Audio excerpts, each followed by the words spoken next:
මහත සංගමයට කෙට්ටු වෙන්න බෙහෙත් කිව්වහම කෙට්ටු සංගමේ මෙච්චර කලබලකයි කියලා හිතුවේ නෑ.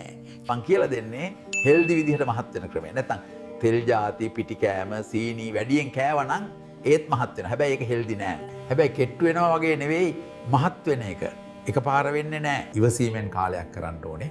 ඉස්සෙල්ලා මේ කට්ටියගෙන් බඩගිනියෙන්නේ නැති අය ඉන්නවා නම් ඒ අය විතරක් මේ බෙහෙත කඩෙන් ගන්න.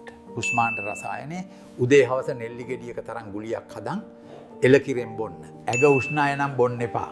ඒ අයට හොඳ නෑ. ඒ අය මැසේජ් එකක් දාන්න. හරි. මම ලස්සන බෙහෙත් ප්ලෑන් එකක් කියලා දෙනවා ඔයාලටත්. උදේ නැගිට්ක ගමන් වතුර වීදුරුවක් බොන්න.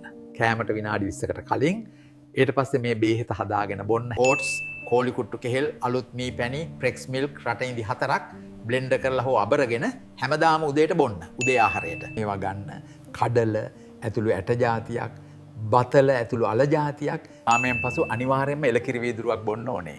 උදේ 11ට පමණ අලුත් උක් හකුරු, එලෙගි තෙල් සහ මීපනි සමග හොඳට කලවම් කරගෙන ගුලි හදලා කන්න සහ කෝලි කුට්ටු කෙසෙල් පෙති කපලා එලෙගි තෙල් හෝ පීනට් බටර් දාලා කන්න. ඒ උදේ වෙලාවෙම දහවල් ආහාරය සඳහා කැමති විදිහට තෝරගන්න. බත්, බිත්තර, කෙලවල්ලෝ, බලමාළු, සෝයා, කුකුල් මස්, බෝංචි, එතුළු එළවලු වර්ග. හවස 6ට පමණ චීස් කැල්ලක් කාලා කුරක්කන් පාන් පෙත්තක පීනට් බටර් ටිකක් ගාලා කන ගමන් රත් කරගත් එලකිරි වීදුරුවක් බොන්න. නැවත රැවෙලා මේක හදාගන්න. එම්බුම් හෝ කෝලි කුට්ටු කෙසෙල් ගෙඩියක්, පීනට් බටර් හැදි 2ක්, ප්‍රෙක්ස් මිල්ක්, අලුත් මී පැණි දාලා බ්ලෙන්ඩර් කරගන්න.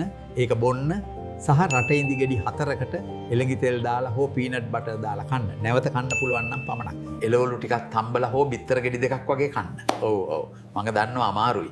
ඒත් දවසට වේල් 5ක්වත් කන්නම ඕනේ. නැතුව බෑ. මේ ප්ලෑන් එකට පොඩි වියදමක් යනවා තමයි. ඒත් හරියටම කරගත්තොත් අරමුණ අනිවාර්යෙන් මිටුවේ. මාස කීපයක් යයි. බුදු සරණයි.